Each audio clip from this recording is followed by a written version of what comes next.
The autumn rain fell like whispered threats against the cabin windows, each drop a timer counting down to my mistress's return. I ran my fingertips along the wooden table I'd polished 3 times already, searching for imperfections she would surely find. My pale blonde hair fell forward as I leaned closer to inspect my work, the ends still damp from when I'd been sent to fetch firewood in the downpour. 5 years. 5 years of serving Madame Eleanor in this isolated corner of the pack territory. 5 years of bruises that bloomed like midnight flowers across my skin, then faded just in time for new ones to take their place. 5 years of being the invisible girl, the human servant in a world of wolves. The grandfather clock in the hallway chimed 6 times, each resonating note sending shivers down my spine. She would return from the pack council meeting soon. Everything had to be perfect. The venison stew simmered on the stove, its rich aroma filling the cabin. The bread I'd baked sat cooling by the window. Her favorite wine breathed beside the fireplace, which crackled with fresh logs arranged exactly how she preferred. My mother's silver locket hung heavy against my chest, hidden beneath my threadbare dress. "Your kindness is your strength, Elise," she had whispered before passing, pressing the locket into my palm. "Never let them take that from you." The only possession I'd managed to keep when Madame Eleanor had claimed me as payment for my father's gambling debts. Headlights swept across the wall, illuminating the scratches I'd received last week when I'd dropped a crystal glass. My heart stuttered as gravel crunched beneath tires outside. She wasn't alone. I smoothed my apron and tucked loose strands of hair behind my ears, eyes downcast as the front door swung open. The scent hit me first, pine and leather and raw power. Not Madame Eleanor's cloying perfume, but something wilder. "Human!" Madame Eleanor's voice sliced through the air. "Prepare another setting. We have a guest." I curtsied without looking up. "Yes, Madame." "Don't waste time gawking," she hissed, her manicured fingers digging into my shoulder as she pushed past. "It's not every day we entertain the alpha." The alpha.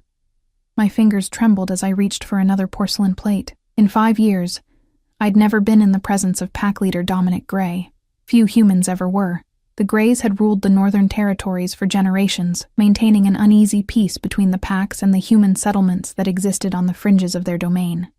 "Your home is quaint, Eleanor," came a deep voice from the sitting room. I wouldn't have expected a council member to choose such remoteness. Privacy has its advantages," Madame Eleanor responded, her voice taking on the honeyed tone she reserved for those whose favor she sought. "Especially when one's work requires discretion." I arranged the second place setting, careful to position the silverware precisely. A chair scraped in the sitting room, followed by heavy footsteps approaching the dining area. I kept my eyes fixed on the table, even as a towering presence entered my peripheral vision. And who might this be? The alpha's voice rumbled like distant thunder. Before I could speak, Madame Eleanor's hand clasped my shoulder, her nails digging warning crescents into my skin. "Just a servant, a human whose family owed debts. She's nothing of consequence." I felt his gaze like physical weight, assessing and penetrating. The silence stretched until I could hear my own heartbeat drumming in my ears. "Does nothing of consequence have a name?" he finally asked. "Elise," I whispered, before Madame Eleanor could answer for me. Her nails dug deeper. "Serve the food, girl. The Alpha and I have important matters to discuss." I nodded and retreated to the kitchen, feeling his eyes following me. As I ladled stew into Madame Eleanor's finest bowls, I could hear their conversation drift from the dining room. "The border disputes are escalating," the Alpha was saying. 3 incursions in the past month alone. "The Southern Pack has always been ambitious," Madame Eleanor replied. "Perhaps it's time we showed more force. Force invites retaliation. I prefer solutions that don't end with blood." I returned with the steaming bowls, placing them carefully before each of them. As I set the Alpha's bowl down, I made the mistake of glancing up. His eyes, amber like autumn sunlight, locked with mine. Something flashed across his face. Curiosity, perhaps, or confusion. Madame Eleanor cleared her throat sharply. "That will be all, Elise. Wait in the kitchen until called. I nodded and turned to leave, but not before I noticed the alpha's gaze drop to my wrist, where my sleeve had ridden up to reveal finger-shaped bruises that hadn't yet faded. The kitchen was my sanctuary and my prison. I sat on the wooden stool by the back door, listening to the rain and the murmur of voices from the dining room. The conversation had shifted to pack politics, alliances, betrayals, positions on the council. Madame Eleanor's voice grew more animated as the wine flowed, her ambitions bleeding through her usually careful facade. An hour passed before the dining room door opened. I jumped to my feet, expecting Madame Eleanor's command to clear the dishes. Instead, the alpha's broad-shouldered silhouette filled the doorway. "May I have a glass of water?" he asked, his voice softer than before. I hurried to fill a glass from the pitcher I kept cool by the open window. As I handed it to him, his fingers brushed mine, warm despite the chill in the air. "Thank you, Elise." My name in his mouth sounded different somehow, like it belonged to a person, not a possession. He drank slowly, studying me over the rim of the glass. "How long have you been in Eleanor's employment?" 5 years, sir," I answered, keeping my eyes on the worn floorboards. "And before that?" A question no one had asked me in years. "I lived in Willowbrook, the human settlement beyond the eastern forests, with my father, until the debt," he finished for me, setting the empty glass on the counter. "What skills do you possess besides cooking and cleaning?" The question confused me. What did my skills matter to the Alpha of the Northern Territories? "I can read and write, sir. My mother taught me. And I know herbs, which heal and which harm." Something shifted in his expression. "Interesting. Your mother was a healer?" I nodded, my fingers instinctively finding the locket beneath my dress. "The best in Willowbrook."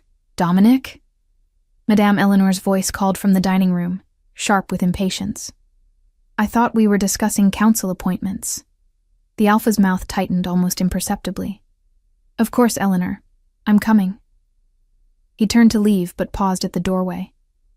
"The stew was excellent, Elise. Perhaps your mistress doesn't appreciate the talents at her disposal." He returned to the dining room, leaving me staring after him, a dangerous flutter of something long forgotten stirring in my chest. Hope. The remainder of the evening passed in a blur of wine glasses refilled and dessert served. Madame Eleanor grew increasingly bold in her political maneuverings, barely acknowledging my presence except to snap orders. The Alpha remained polite but distant, his earlier warmth replaced by calculated diplomacy. It was nearly midnight when he finally rose to leave. I fetched his coat from the hook by the door, careful to keep my eyes lowered as was expected. "I appreciate your hospitality, Eleanor," he said, shrugging into the heavy wool. "Your insights on the council have been illuminating." Madame Eleanor preened under his words, missing the careful neutrality in his tone that I had detected. "I'm always at your service, Alpha. The council needs strong voices in these uncertain times." "Indeed it does," he replied. His gaze shifted to me, standing silently by the wall. "And you've been most helpful as well, Elise." Madame Eleanor's expression soured momentarily before she forced a smile. "The girl knows her place, at least." The Alpha nodded slowly. "Good night, Eleanor. I'll see myself out." As the door closed behind him, Madame Eleanor's facade crumbled. She whirled on me, eyes flashing with wolf gold anger. "What did you say to him in the kitchen?" "Nothing, madame," I whispered, backing away. "He only asked for water." "Liar," she hissed, advancing on me. "I saw how he looked at you. What game are you playing?" "No game, I swear it." My back hit the wall, leaving nowhere to retreat. Her hand connected with my cheek, the force snapping my head to the side. "You think you can manipulate your way into the Alpha's good graces? You're nothing but a human debt slave. Remember your place." I tasted blood where my teeth had cut into my cheek. "Yes, madame."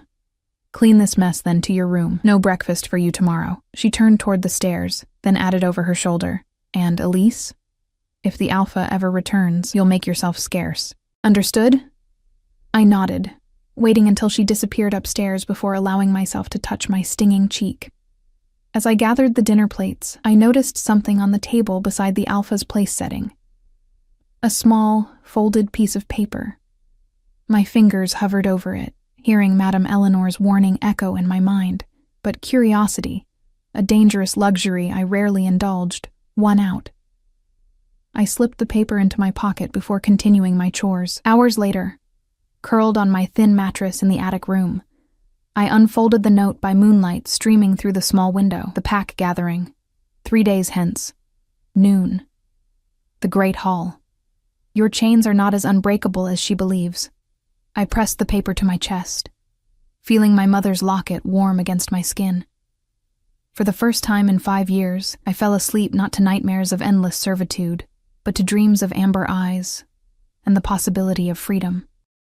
Morning arrived with the harsh slam of Madame Eleanor's car door. Through my attic window, I watched her sleek black vehicle disappear down the winding forest road. Another council meeting, no doubt. Her absences were becoming more frequent as political tensions rose among the packs. Each time she left, I could breathe a little easier, if only for a few hours. I unfolded the Alpha's note again, tracing the firm handwriting with my fingertip. The pack gathering. Today. My heart thrummed with anxiety and something dangerously close to hope. I had no plan, no way to escape Madame Eleanor's watchful eye, and yet the locket pulsed warm against my skin as I dressed in my cleanest gray dress, the one with the fewest mended tears. 5 years of servitude had taught me to be invisible, but today I needed to find the courage to be seen. Madame Eleanor's calendar lay open on her desk downstairs. I never dared touch her personal items, but desperation pushed me forward. My finger slid down the page to today's date. Council strategy session, 11 a.m. to 4 p.m. A window of opportunity. It was nearly 10 miles to the Great Hall at the center of pack territory. On foot, through forest paths, I might make it by noon, if I left immediately. If I was caught, the punishment would be severe. If I wasn't caught, I couldn't allow myself to imagine freedom too vividly. Hope was a luxury I couldn't afford. I gathered a few essentials: a small knife from the kitchen, a handkerchief of dried berries, my mother's healing balm, and the Alpha's note, and slipped them into my pockets. At the last moment, I took Madame Eleanor's smallest cloak from the mudroom. She had dozens. Perhaps she wouldn't notice this one missing until it was too late. The forest embraced me like an old friend as I left the cabin behind. Dappled sunlight filtered through autumn leaves, painting gold patterns across the path. I quickened my pace, feeling my muscles stretch and warm. 5 years of chopping wood, hauling water, and scrubbing floors had made me stronger than I appeared. An hour into my journey, the trees began to whisper, not with wind, but with watchful presence. I wasn't alone in these woods. My fingers closed around the small knife in my pocket, though it would offer little protection against wolves. You travel far from your mistress's territory, human. I spun around to find a young man leaning against a tree trunk, arms crossed casually over his chest. His eyes held the golden gleam of a werewolf, though he remained in human form. I have business at the Great Hall, I said, forcing steadiness into my voice. He arched an eyebrow. Does Eleanor know about this business? I hesitated. Lying to a werewolf was foolish. They could smell deception. But the truth might end my journey before it began. I go with the Alpha's knowledge, I finally said, which wasn't entirely untrue. The young wolf straightened, interest sharpening his features. The Alpha's knowledge? And what would our illustrious leader want with a human servant? That's between him and me. I lifted my chin, channeling Madame Eleanor's haughty confidence. He studied me for a long moment, before his face broke into an unexpected grin. You have spirit, human. More than most who serve our kind. He gestured down the path. The Great Hall is still 4 miles that way. You'll never make it by noon on foot. My heart sank. I'd misjudged the distance. I can take you, he offered, his grin widening at my surprise. Consider it a favor to our Alpha. Before I could respond, he stepped behind a large oak tree. Moments later, a large gray wolf emerged, intelligent eyes fixed on me. He lowered his body in clear invitation. Every instinct warned against trusting a strange werewolf, but time was running short. Swallowing my fear, I approached him slowly and climbed onto his back, my fingers tangling in thick fur. The forest blurred around us as he ran, faster than I'd ever moved in my life. Wind tore at my hair, loosening it from its careful braid. For the first time in years, I felt something like exhilaration, like freedom. We reached the outskirts of the Great Hall grounds within 20 minutes. The wolf slowed to a stop in a secluded glade, allowing me to slide from his back on shaky legs. He disappeared briefly behind a thicket and emerged again in human form, fully clothed. "Thank you," I said, attempting to smooth my wind-tangled hair. "The pack gathering is through those trees," he said, nodding toward a stone archway visible in the distance. "What's your name, human?" "Elise," I replied, surprised by the question. "I'm Noah," he said, offering a slight bow that seemed half mocking, half sincere, Eleanor's servant at the Alpha's bidding. Interesting. His eyes lingered on the fading bruise on my cheek. Perhaps things are changing after all. With that cryptic comment, he melted back into the forest, leaving me alone at the edge of the most significant werewolf gathering in the territory. The Great Hall stood imposingly in a cleared valley, ancient stone walls rising 3 stories high, banners representing different pack families fluttered from its towers, the gray wolf of the Northern Territories dominant among them. Dozens of werewolves in human form streamed through the main entrance, dressed in finery that made my mended gray dress seem even shabbier. I pulled Madame Eleanor's cloak tighter around me and joined the flow of attendees, keeping my head down. Servants were not uncommon at these gatherings, though they were typically werewolves of lower rank, not humans. Still, if I moved with purpose, perhaps I would pass unnoticed. The Great Hall's interior took my breath away. Soaring ceilings supported by massive wooden beams, stained glass windows casting rainbow patterns across stone floors. Tapestries depicting werewolf history lined the walls, battles, alliances, the great revelation when werewolves had made their existence known to humanity a century ago. The main chamber buzzed with conversations that fell silent as trumpets sounded from the far end. The crowd parted, creating an aisle through which the Alpha would walk. My heart pounded so loudly I feared every werewolf in the room could hear it. Alpha Dominic entered flanked by advisors, his presence commanding the space. Taller than most, broader in the shoulders, he moved with the fluid grace of a predator. Unlike the ornate clothing of many pack leaders, he wore simple dark trousers and a charcoal shirt that emphasized his natural authority. His amber eyes scanned the crowd, and for a terrifying moment, I thought he looked directly at me. But his gaze moved on, and he continued to the raised dais at the room's center. "Brothers and sisters," his voice carried effortlessly through the hall, "I welcome you to the autumn gathering." The formalities continued, updates on territory boundaries, hunting regulations, and human relations.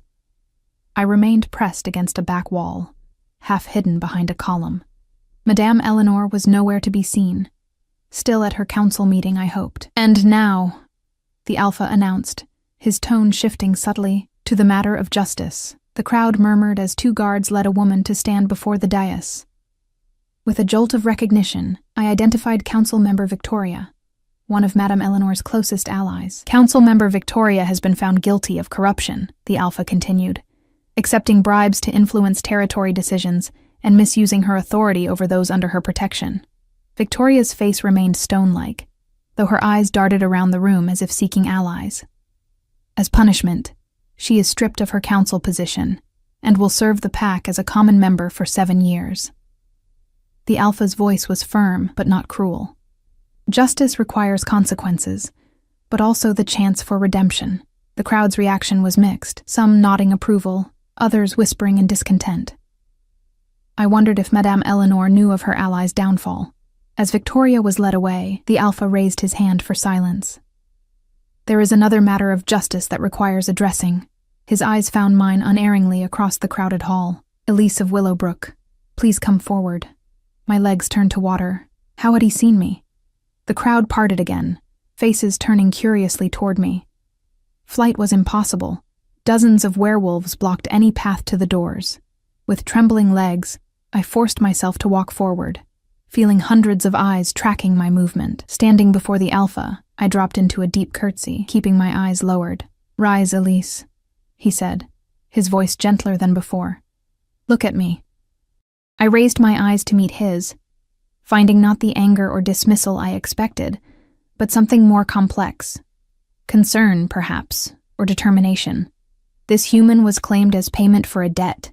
He addressed the crowd.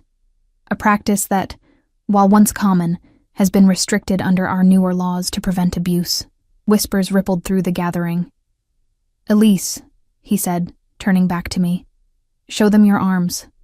My heart stuttered with panic. He wanted me to reveal my scars, the evidence of Madame Eleanor's cruelty, before the entire pack. Shame burned through me, but beneath it, a flicker of something else, vindication.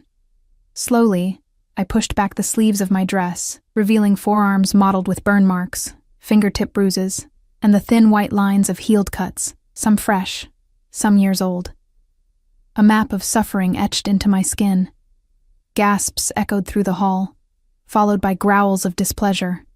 Werewolves might be predators, but their culture valued strength protecting the vulnerable, not tormenting them. Council member Eleanor has violated our laws on the treatment of bonded humans, the Alpha continued. These marks tell a story of cruelty that cannot be tolerated in our territory. "You have no proof it was Eleanor," a voice called from the crowd. I recognized Madame Eleanor's brother, Gregory, pushing his way forward. "The girl could have done this to herself." The Alpha's expression hardened. "Are you questioning my judgment, Gregory?" Gregory faltered but pressed on. "My sister is not present to defend herself. This is unprecedented, trying a council member based on a human's claims." "Not unprecedented," came another voice. Noah stepped forward from the crowd, his gray eyes meeting mine briefly. "I witnessed Eleanor strike her just 2 nights past, when our Alpha visited her home." More voices joined in, servants from neighboring houses who had seen me running errands with fresh bruises, a healer who had once been called to tend me when Madame Eleanor had broken my wrist in a rage, stories I hadn't known anyone had noticed. Suffering, I thought, had been invisible. Gregory's face darkened with anger. "This is a conspiracy. My sister has enemies on the council who would use this human to—" "Enough!" the Alpha cut him off. "The evidence is clear, and my decision is made. Eleanor is stripped of her council position." He turned to address the full gathering again. "And as for the debt that bound this human," he withdrew a folded document from his pocket. "I have investigated the matter. The debt was paid in full within the first year of service. Eleanor has kept this human enslaved for 4 years, beyond what even our old laws permitted." I stared at him in shock. My father's debt had been paid? All this time my servitude had been based on a lie? "The bond is officially dissolved," the Alpha declared. "Elise of Willowbrook, you are free." Free. The word echoed in my mind, impossible to grasp. 5 years of captivity ended with a single pronouncement. "And what of my sister?" Gregory demanded. "Where is she to answer these charges?" As if summoned by his words, the great doors at the back of the hall crashed open. Madame Eleanor stood framed in the doorway, her face contorted with rage as her eyes locked on me. "You ungrateful little snake," she snarled, stalking forward. The crowd parted before her fury, many averting their eyes from a council member, even one newly disgraced. I fought the instinct to cower, to apologize, to beg forgiveness, habits ingrained through years of conditioning. Instead, I grasped my mother's locket through my dress and stood my ground. Madame Eleanor stopped several paces away, her gaze flicking between me and the Alpha. "I welcomed you into my home," she said to him, voice trembling with controlled rage. "And this is how you repay my hospitality, conspiring with my servant?" "Your former servant," the Alpha corrected calmly, "and it was your own actions that brought us here, Eleanor, not hers." "You don't understand what these humans are capable of," she spat. "They lie, they manipulate, they endure," the Alpha interrupted. "They show remarkable strength in the face of cruelty." His eyes returned to me, and in them I saw not pity, but respect. Sometimes greater strength than those who claim superiority by birth. Madame Eleanor, no, just Eleanor now, lunged forward so suddenly that several werewolves nearby flinched back. But she stopped short of touching me, aware of hundreds of witnessing eyes. "This isn't over," she hissed, low enough that perhaps only I and those with werewolf hearing could catch her words. You think you're free? You're nothing without me. Where will you go? What will you do? The world isn't kind to humans who betray their betters. Each question landed like a physical blow. Where would I go? 5 years isolated in Eleanor's cabin had left me without connections, without resources.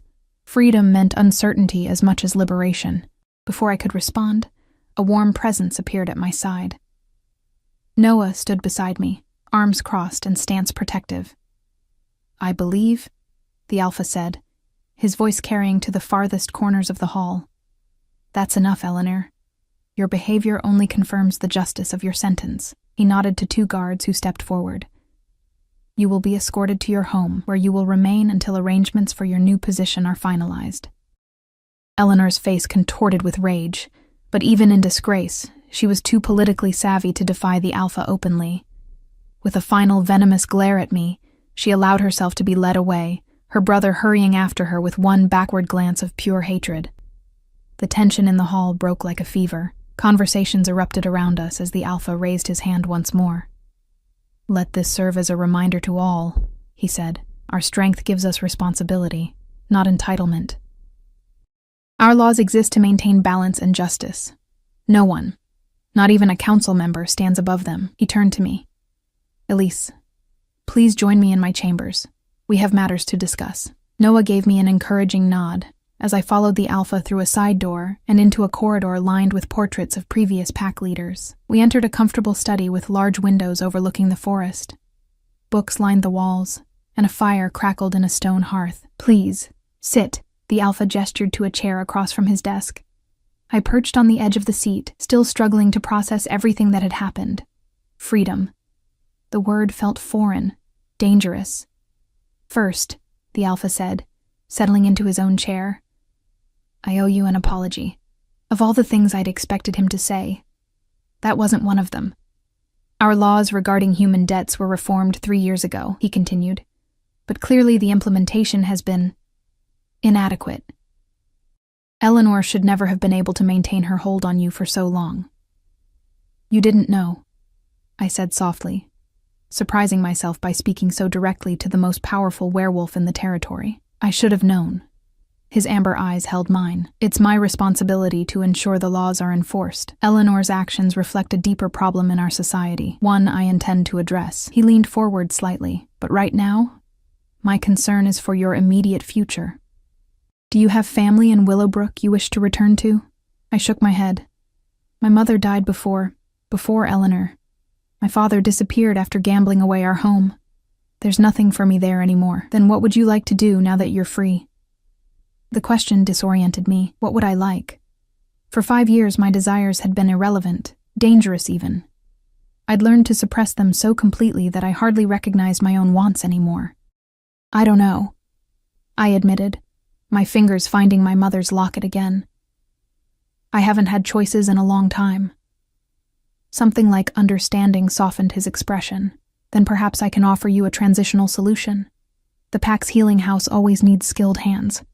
And you mentioned your mother taught you about herbs. You could work there, as a paid employee, not a servant, while you decide your longer-term path. Hope, tentative and fragile, unfurled in my chest. I would like that. Good, it's settled then. He stood, signaling our meeting was concluding. Noah will escort you to gather your belongings from Eleanor's cabin. I've assigned him as your temporary guardian until you're settled. Guardian? I echoed, a flicker of alarm rising. Had I simply exchanged one form of control for another? The Alpha must have read my expression. Not an owner, a lease, a protector. There are those who may resent today's events. Noah will ensure your safety as you adjust to your new circumstances. He smiled slightly. Besides, he volunteered rather insistently. I remembered Noah's unexpected kindness in the forest and felt some of my tension ease. Thank you, Alpha. Dominic, he corrected. When we're not in formal settings, please call me Dominic. The invitation to use his name felt significant in ways I couldn't fully grasp.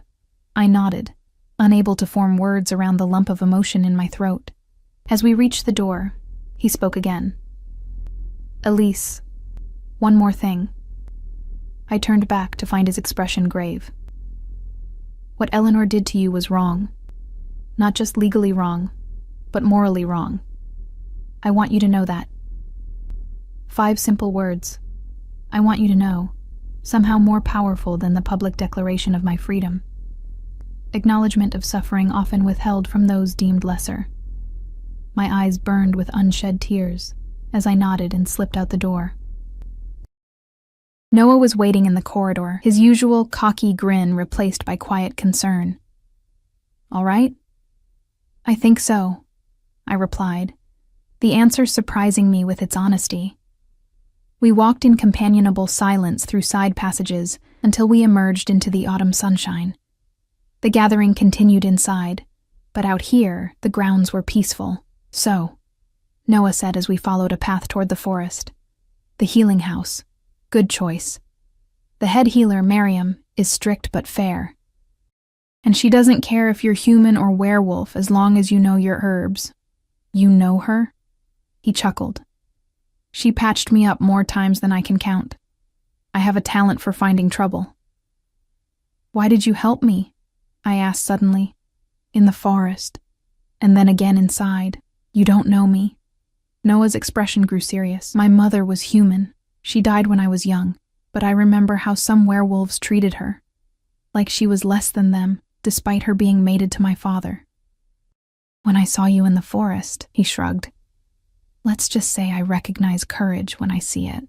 His revelation stunned me. Half-wolves were rare and often faced prejudice from both sides. I'm sorry about your mother. It was a long time ago. His easy smile returned. Now, we should get moving if we want to reach Eleanor's cabin and back before dark. I assume you'd rather not spend another night there. The thought of returning to the cabin filled me with dread, but I needed my few possessions, especially my mother's healing journals hidden beneath a loose floorboard in my attic room. The journey passed more comfortably than my earlier trek through the forest. Noah kept a respectful distance as we walked, filling the silence with stories about pack life. I learned he served as a border guard, patrolling the edges of Northern Territory against incursions from rival packs. The Southern Pack has been testing boundaries lately, he explained as we neared the cabin. Their new leader is ambitious, wants to expand their hunting grounds. Is that why the Alpha Dominic was meeting with Eleanor? About border disputes? Noah gave me a sidelong glance. Partly, but I suspect he had other motives for that visit. His meaningful look made my cheeks warm. As the cabin came into view, Noah tensed beside me. Something's wrong. I smell blood. My stomach dropped. Eleanor? No. Different. He grabbed my arm, pulling me behind him. Stay close. We approached cautiously. The cabin door hung open, swaying slightly in the breeze. Inside, chaos greeted us. Furniture overturned, cabinets emptied. Eleanor's prized possessions shattered across the floor. Someone was looking for something, Noah muttered, sniffing the air. Southern Pack. At least 3 of them. I stepped around him, scanning the destruction. Why would Southern Pack members ransack Eleanor's cabin? Good question. Noah moved toward the kitchen, following some scent I couldn't detect. The blood is coming from... A weak groan interrupted him. We hurried toward the sound, finding Gregory slumped against the pantry door, blood seeping through his shirt from a wound in his side. Gregory? I knelt beside Eleanor's brother, instinct overriding our antagonism. What happened? His eyes fluttered open, focusing on me with difficulty. The human, he mumbled, should have known you'd return to gloat. Who did this to you? Noah demanded. Gregory coughed, blood speckling his lips. Southern Pack. Came for Eleanor's files. Said they had a deal. His eyes rolled back momentarily before he forced them open again. Where is she? Still at the Great Hall, I assume, Noah replied. Under guard. Relief washed over Gregory's face. Need to warn her. They're not honoring the agreement. I stood and moved to the sink, wetting a clean cloth before returning to press it against his wound. What agreement, Gregory? What have you and Eleanor done? He tried to push my hands away, but was too weak. Why help me? After what she did to you, the question caught me off guard. Why was I helping him? The man who had stood by for years while his sister abused me, who had tried to discredit me at the gathering. My mother's voice whispered from memory. Your kindness is your strength. I pressed the cloth more firmly against his wound. Because I'm not like her. Something shifted in his expression. Not quite respect, but recognition. Eleanor made a deal with the Southern Alpha. Information about our defenses, our patrol schedules. In exchange for a position of power when they take over, Noah cursed under his breath. Treason. We need to get him to the healing house, I said, checking the wound. It's deep, but hasn't hit anything vital from what I can tell, and warn Dominic. Noah added grimly. If what he's saying is true, the Southern Pack could be planning an attack. Gregory grabbed my wrist with surprising strength. In the attic. Eleanor's hidden safe, behind the painting of the mountains. The combination is our mother's birthday. The evidence is there. Maps, correspondence, everything. His grip loosened. I didn't know how far she'd go. I didn't know. His eyes closed as consciousness slipped away. Noah checked his pulse. Still alive. Help me bind the wound before we move him. I worked quickly, tearing strips from a clean tablecloth to create a makeshift bandage. You believe him? About the treason? Yes. Gregory's many things, but he's not creative enough to invent this while bleeding out. Noah carefully lifted the unconscious man. I'll get him to my horse outside. Can you check the attic?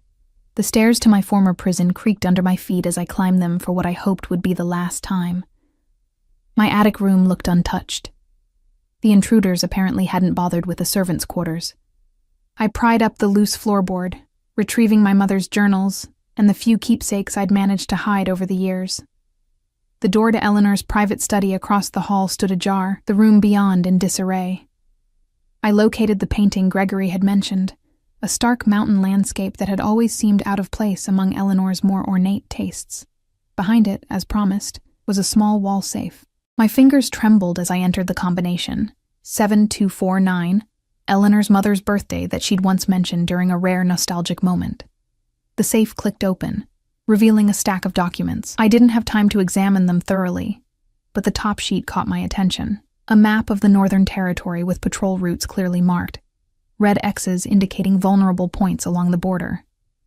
Along the margin, notes in Eleanor's precise handwriting detailed guard rotations and weaknesses. Gathering everything into a leather portfolio I found on the floor, I hurried back downstairs. Noah had returned from settling Gregory on his horse. Found these, I said, handing him the portfolio. It looks like Gregory was telling the truth. Eleanor was planning to betray the pack. Noah's expression darkened as he flipped through the documents. This is worse than I thought. The Southern Pack has been gathering forces near our eastern border for weeks, right where these maps show our patrols are weakest. He closed the portfolio. We need to get back to the Alpha immediately. I nodded, pausing only to grab my mother's healing bag from its hiding place beneath the kitchen floorboards. As we headed for the door, something caught my eye, a glint of metal in the debris by the fireplace. Eleanor's silver letter opener, a wickedly sharp instrument she'd often used to intimidate me with casual threats. Without quite knowing why, I slipped it into my pocket. Outside, Noah had somehow managed to secure Gregory to his horse. I'll lead the horse. You'll have to ride behind me on the way back. We need to move quickly. The urgency in his voice spurred me to action. I climbed up behind him, clutching his waist as he urged the horse into motion. The cabin, my prison for 5 years, receded behind us, and I didn't look back. We traveled faster than was safe with an injured man, but necessity drove us. As we neared the great hall, shouts and howls echoed through the forest. We're too late, Noah growled, spurring the horse faster. The attack has begun. The grounds of the great hall had transformed into a battlefield. Werewolves in both human and wolf form clashed in vicious combat. The Southern Pack had launched their assault during the gathering, when many northern wolves would be in one location. Noah guided the horse to a side entrance where 2 guards stood at alert. Take Gregory to the healing rooms, he ordered, helping me down. Tell them what he revealed. I need to find the Alpha. I'm coming with you, I said, my voice steadier than I felt. He shook his head. Too dangerous. You're not a fighter, Elise. No, I agreed, but I'm a healer. And I know these documents better than you. I patted the portfolio we'd secured to my back. Besides, I've survived Eleanor for 5 years. I can handle a little chaos. Something like admiration flashed in his eyes. Stay close, then. We entered the great hall through servant passages. Avoiding the worst of the fighting, the main chamber had been transformed into a command center, Northern Pack fighters receiving orders before heading out to defend their territory. Dominic stood at the center, directing the response with calm authority despite the chaos around him. Relief washed over his face when he spotted Noah. "Report," he commanded as we approached. Noah quickly explained what we'd found at the cabin, handing over Eleanor's documents. Gregory was attacked by southern wolves. They're using Eleanor's intelligence to target our weak points. "And Eleanor?" Dominic asked, scanning the maps with a grim expression. "We don't know," I answered. She wasn't at the cabin. A commotion at the main entrance drew our attention. 4 guards dragged in a struggling figure. Eleanor, her fine clothes torn and dirty, her face contorted with rage. "Traitor!" she screamed when she saw Dominic. "You've destroyed everything." Eleanor's accusation hung in the air as Dominic's expression hardened. The guards forced her to her knees before the Alpha, though she continued to struggle against their grip. "I am not the traitor here," Dominic said, his voice deceptively calm as he held up the portfolio of documents. "Explain these, Eleanor. Maps of our defenses handed to the Southern Pack, patrol schedules, access codes to our security systems." Eleanor's eyes darted to me, hatred burning in their depths. You planted those. This is all you're doing. You manipulative little—" "Enough," Dominic cut her off. "Gregory has already confirmed your treachery. He's in the healing rooms now, recovering from wounds inflicted by your Southern Pack allies." Something flickered across Eleanor's face. Concern for her brother, perhaps the only person she truly cared for. "Gregory would never betray me. He didn't want to," I said quietly. "But he also couldn't let you destroy the pack." A wolf burst through the doors, shifting to human form as he approached. "Alpha, the Southern forces have breached the eastern perimeter. They're moving toward the village." Dominic's focus sharpened. "Secure the traitor," he ordered the guards holding Eleanor. "We'll deal with her after we've defended our people." He turned to Noah. "Take your unit to reinforce the eastern line. I'll lead the main defense." Noah nodded, already moving toward the door. He paused briefly beside me. "Stay inside. You'll be safer here." With a final glance that contained something unspoken, he was gone. Dominic addressed the remaining fighters. "Our priority is protecting the civilian areas. The Southern Pack wants to demoralize us by targeting the vulnerable." His gaze fell on me. "Elise, your knowledge of healing could be valuable. Are you willing to help treat the wounded?" Before I could answer, an explosion rocked the building, sending dust cascading from the ancient beams. The fighting was getting closer. "Yes," I replied, steadying myself. "I'll need supplies. The healing wing is through there." Dominic pointed toward a corridor. "Miriam will provide what you need." He moved to follow his fighters, then added, "Be careful. Your freedom is just beginning. I'd hate to see it cut short." As he disappeared through the doors, I hurried toward the healing wing, trying to ignore the sounds of combat growing louder outside. The corridor opened into a large room where wounded werewolves were already being treated. A stern-faced woman with silver-streaked dark hair directed several assistants with brisk efficiency. "Miriam," I approached her cautiously. "The Alpha sent me to help. I have training in herbal medicine." She assessed me with sharp eyes. "You're the human from Eleanor's household." It wasn't a question. "Can you prepare poultices for slash wounds? We're running low."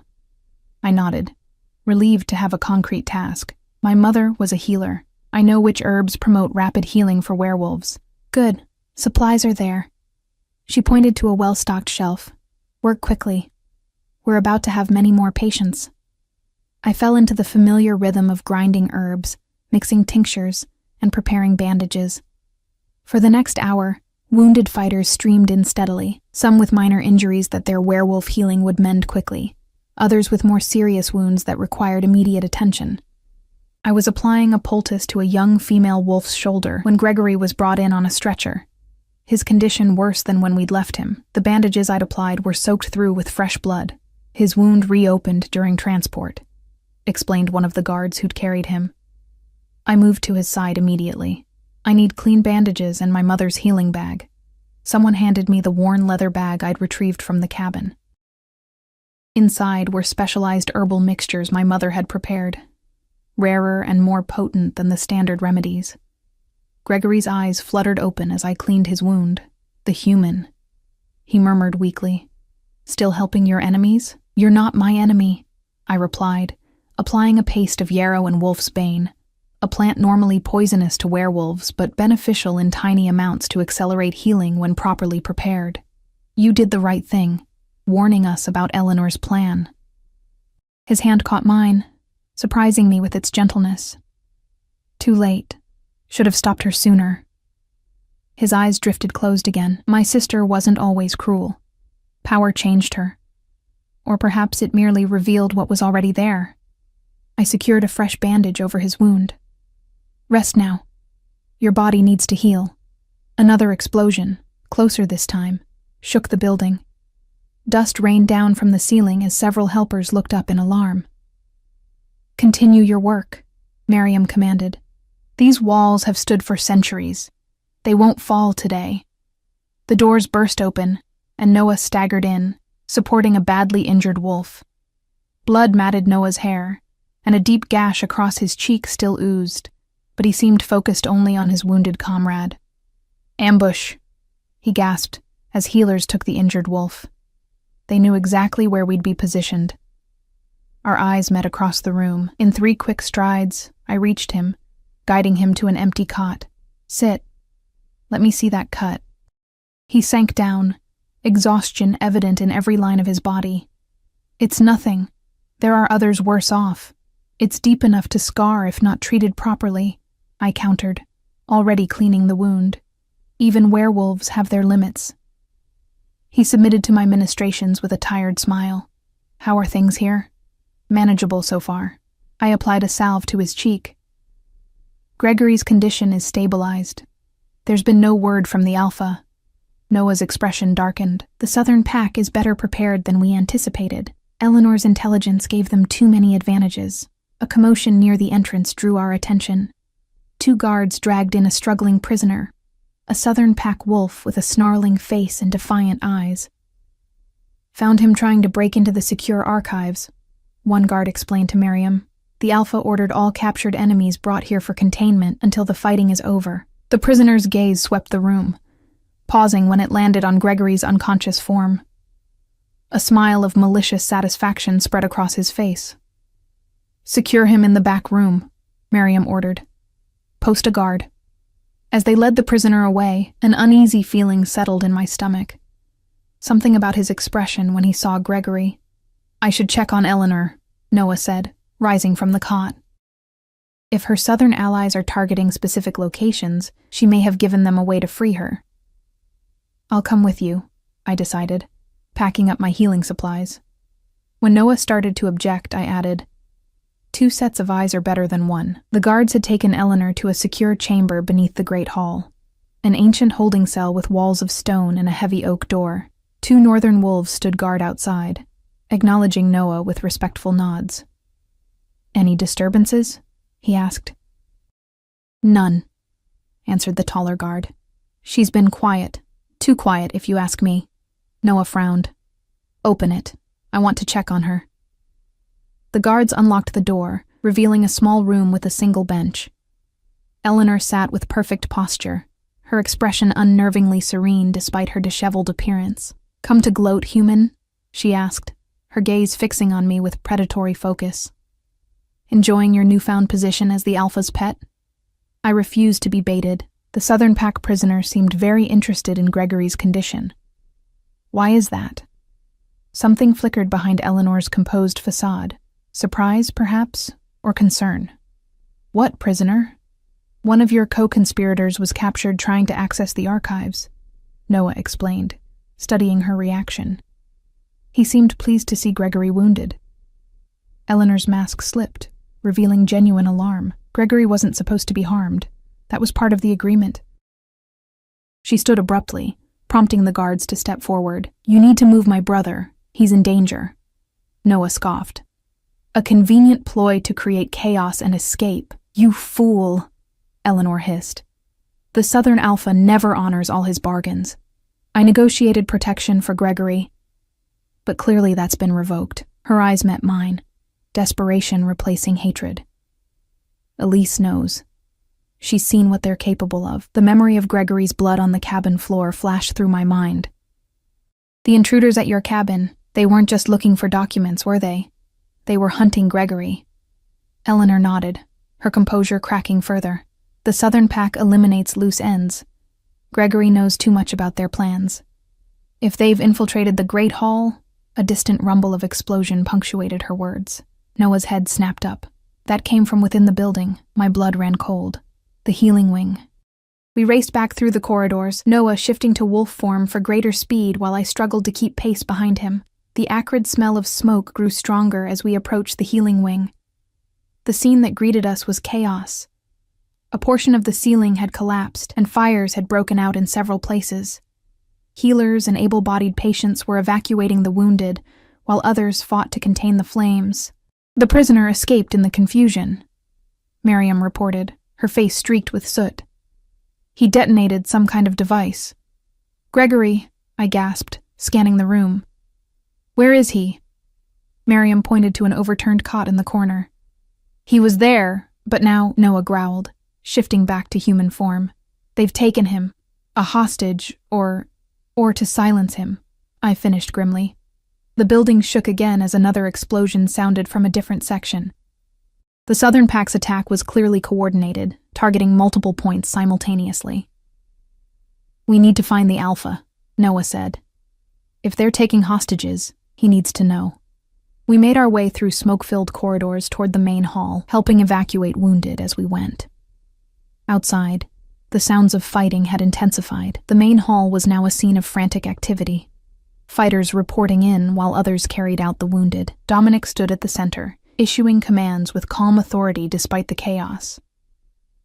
The Southern forces are retreating, he was saying as we approached, but something's not right.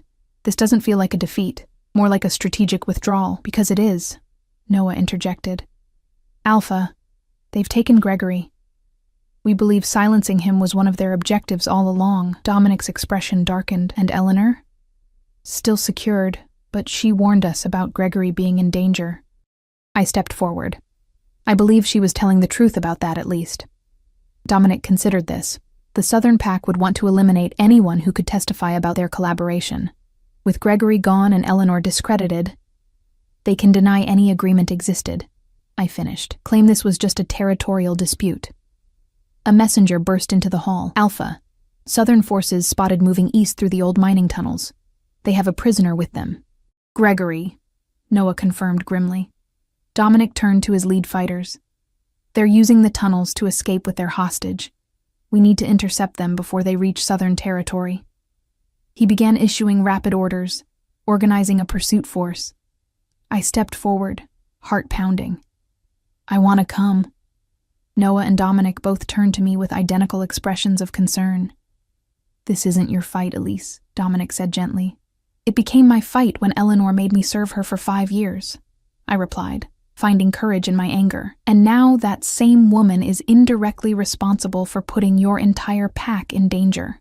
I know those tunnels. Eleanor sent me to gather mushrooms there. There are shortcuts the Southern Pack won't know about. Dominic studied me for a long moment before nodding. Very well. But you stay with Noah at all times, and you follow orders without question. The mining tunnels sprawled beneath the Northern Territory like ancient veins, dark and winding. Our small group moved swiftly through the main passage, Dominic in the lead, followed by 5 of his elite fighters, with Noah and me bringing up the rear. The werewolves carried small lanterns that cast long shadows against the rough-hewn walls, while I relied on Noah's guidance to navigate the uneven ground. The junction should be just ahead, I whispered, recalling the countless trips I'd made to gather the rare fungi that grew in these damp passages. If they're taking the main tunnel, we can cut them off using the eastern shaft. Dominic signaled for a halt, his heightened senses probing the darkness ahead. I smell blood, he murmured. Gregory's. Noah tensed beside me, and at least 6 southern wolves. They've slowed down, another fighter observed. Perhaps their prisoner is giving them trouble. A plan formed quickly. Dominic would lead the main force through the central passage while Noah and I, along with 1 other fighter, would take the shortcut I'd suggested to flank the southern group from behind. Remember, Dominic fixed me with an intent stare. Your knowledge is valuable, but your safety is paramount. At the first sign of serious danger, Noah will get you out. I nodded, though inwardly I questioned whether I could abandon this mission even if ordered to. After years of powerlessness, taking action, however dangerous, felt like reclaiming a part of myself long suppressed. Noah guided me toward the narrow side passage that branched eastward. "Stay close," he whispered. "The footing gets treacherous through here." The passage narrowed until we were forced to proceed in single file, the ceiling dropping so low that even I had to duck my head. The air grew thicker, heavy with the scent of mineral deposits and ancient decay.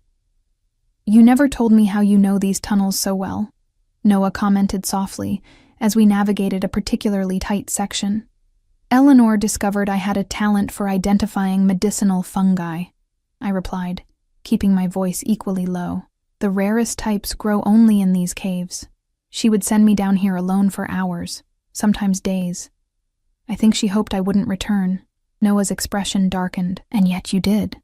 "I had no choice but to survive," I said simply. Each time I returned with what she wanted was a small victory. The third member of our group, a quiet female warrior named Lydia, signaled from ahead. "Movement up ahead. We're close to the junction point." We slowed our pace, moving with deliberate silence. The passage widened into a larger cavern where several tunnels converged. Dim light filtered through from the passage opposite us, the southern group approaching with their own lanterns. Noah pulled me into the shadows behind a large rock formation. "Stay here," he breathed against my ear. "Lydia and I will move into position. When Dominic's group engages from the front, we'll cut off their retreat." I nodded, shrinking deeper into the darkness as Noah and Lydia melted away, positioning themselves on either side of the cavern. Minutes stretched into what felt like hours as I waited, every sense straining for signs of approach. Finally, voices echoed from the main tunnel, growing clearer as the southern group entered the cavern. "Move faster," a harsh voice commanded. "We need to cross the border before dawn." "He can barely walk," another voice protested. "We should have killed him at the healing house and been done with it." "The Alpha wants him alive for questioning," the first voice snapped. "After that, you can do what you want with him." They came into view, 4 werewolves in human form, surrounding a stumbling, bloodied Gregory. 2 more followed behind, frequently glancing back as if expecting pursuit. Gregory's face was swollen with fresh bruises, his earlier wound clearly reopened by rough handling. I pressed myself further into the shadows, my hand closing around Eleanor's silver letter opener in my pocket. The small blade offered little protection, but its weight was reassuring nonetheless. A low growl echoed through the cavern, Dominic's signal. In an instant, chaos erupted as the Alpha and his fighters surged from the main tunnel. Simultaneously, Noah and Lydia leapt from their hiding places, cutting off the southern wolves' escape route. Caught between 2 forces, the southern group reacted with vicious desperation. 2 immediately shifted to wolf form, while the others drew weapons, silver-edged blades designed to inflict wounds that would heal slowly, even for werewolves. Gregory collapsed to the ground as his captors released him to defend themselves. I watched from my hiding place as Dominic engaged the largest of the southern wolves, their forms blurring with the speed of their combat. Noah fought 2 opponents simultaneously, his movements graceful despite the confined space. Gregory lay unmoving, dangerously close to the fighting. If a stray blow struck him, or if the southern wolves decided to eliminate their hostage rather than lose him, he wouldn't survive in his weakened state. I had promised to stay hidden, to remain safe. But watching Gregory's lifeblood seep into the cave floor, I made a different choice. Keeping to the shadows along the cavern wall, I circled behind the battling werewolves. Most were too engaged in combat to notice a human's quiet movement, their focus fixed on the more immediate threats. I reached Gregory just as one of the southern fighters, bleeding from a wound Noah had inflicted, turned toward his fallen hostage with murderous intent. "No more leverage," he snarled, raising a silver blade above Gregory's prone form. I moved without thinking, lunging forward with Eleanor's letter opener gripped in my fist. The silver blade pierced the werewolf's arm, driving deep between the tendons. He howled in pain and rage, dropping his weapon as he whirled to face me. "Human bitch!" he spat, eyes glowing with transformation. "I'll tear your throat out." Before he could make good on his threat, a gray blur slammed into him from the side. Noah, shifted back to wolf form, had abandoned his previous opponents to come to my defense. Their bodies crashed into the cave wall with bone-jarring force. I dropped to my knees beside Gregory, ripping strips from my already tattered dress to bind his reopened wound. His eyes fluttered open, confusion giving way to recognition. "Elise? You came for me?" Blood bubbled at the corner of his mouth as he spoke. "Hush." I pressed firmly on the wound, trying to stem the bleeding. "Save your strength." Around us, the battle was shifting in the northern pack's favor. Dominic had subdued the southern leader, while the remaining attackers found themselves outmatched and cornered. One by one, they surrendered, or fell. Noah returned to my side, shifted back to human form, and breathing heavily from exertion. A deep gash ran along his ribs, but he seemed to barely notice it, his focus entirely on Gregory's condition. "How bad?" he asked, kneeling beside us. "Bad," I admitted, my hands slick with blood despite my efforts. "He needs proper care, quickly." Dominic approached, his expression grim as he assessed Gregory's state. "Can he be moved?" I shook my head. "The bleeding is too severe. I need to stabilize him first." Without hesitation, Dominic shrugged off his jacket and knelt on Gregory's other side. "Tell us what to do." Working with urgent precision, I applied the emergency healing techniques my mother had taught me. Herbal poultices from my bag to slow the bleeding, pressure points to stabilize his failing circulatory system, a tincture of wolf's bane and foxglove to boost his weakened werewolf healing. "Why?" Gregory gasped as I worked, his gaze fixed on my face. "After everything we did to you, because this is who I choose to be," I answered simply. "Not what Eleanor made me." Something like respect flickered in his pain-clouded eyes before they drifted closed again. His breathing steadied, though remained shallow. "He's stable enough to move now," I said, sitting back on my heels. "But we need to get him to the healing house immediately." The journey back through the tunnels passed in a blur of tension and focused effort. Dominic himself helped carry Gregory's stretcher, while Noah remained protectively at my side. By the time we emerged under the gray light of early dawn, Gregory's color had improved slightly, giving me hope that he might survive. At the Great Hall, Miriam took charge of Gregory's care, grudgingly complimenting my field treatment. "You've bought him time," she acknowledged. "The rest is up to his will to live." As the immediate crisis passed, exhaustion crashed over me. 5 years of servitude, a day of revelations and revolution, a night of battle and desperate healing, all of it caught up at once, making my knees buckle.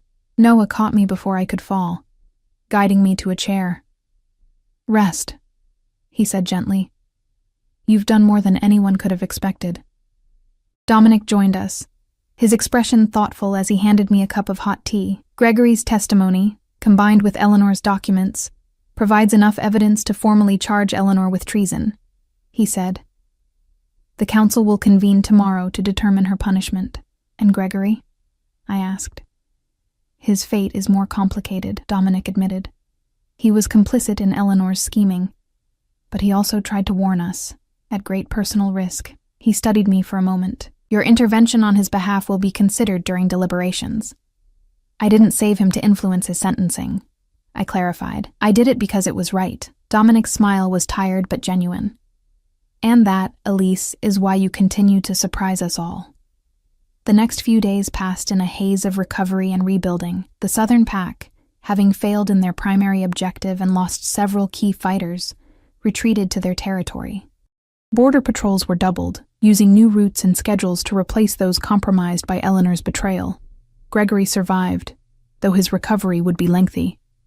Once strong enough to speak, he provided detailed testimony about Eleanor's conspiracy with the Southern Alpha, a partnership born of ambition and resentment that had festered for years. The council's judgment was swift and severe. Eleanor was stripped not only of her position, but of her status within the pack. Exiled to the human territories with her werewolf abilities bound by ancient rituals, she would live out her days as the very thing she had most despised, an ordinary human. For my part, I found myself in an unexpected position. Miriam, impressed by my performance during the crisis, offered me an apprenticeship at the healing house. "Your mother taught you well," she said gruffly. "It would be a waste to let such knowledge go unused." I accepted gratefully, moving into small quarters attached to the healing wing. Work gave purpose to my newly won freedom, a way to honor my mother's legacy while forging my own path.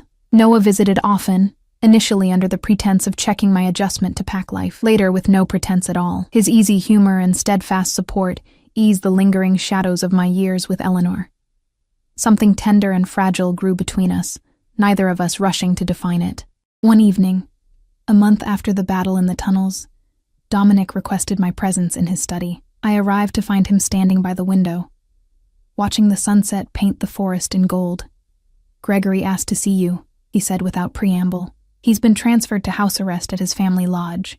His sentence is 5 years of restricted movement and service to the pack, after which his case will be reviewed." He turned to face me. "You don't have to go if you don't wish to." "I'll see him," I decided. "There are things that need to be said." The next day, Noah accompanied me to the lodge where Gregory was confined. His injuries had healed enough that he could move about with a cane, though his once proud posture remained permanently altered. "The healer visits," he said when I entered, attempting his old sarcasm but achieving only a shadow of it. "Come to remind me of my debt?" "No debts between us," I replied, placing a small bundle of healing herbs on the table. "Just a recognition that sometimes people can change." He studied me with an intensity that would have frightened me months earlier. "Not everyone. Eleanor hasn't changed. Her letters from exile are still full of bitterness and schemes." "Perhaps not everyone," I conceded. "But you did, when it mattered most. Too late to make a difference. It's never too late for that." I turned to leave but paused at the door. 5 years is both an eternity and a moment, Gregory. I should know." He nodded slowly, understanding passing between us. No forgiveness. Some wounds ran too deep for that. But perhaps something like respect. Outside, Noah waited, his presence a comforting constant in my new life. "Ready?" he asked, offering his hand. I took it, feeling the strength of his fingers entwine with mine. The autumn sun warmed my face as we walked the path back toward the heart of pack territory, toward home. The scars Eleanor had left would always be part of me, silvery reminders etched across my skin, but they no longer defined me. What defined me was the choice I made each day to heal rather than harm, to build rather than break. My mother's locket hung at my throat, no longer hidden, but displayed proudly. Inside, I had placed a small pressed flower, the first to bloom in the healing house garden I'd started. "Your kindness is your strength," she had told me. In the end, she was right. It had been my salvation, my revolution, and finally, my freedom.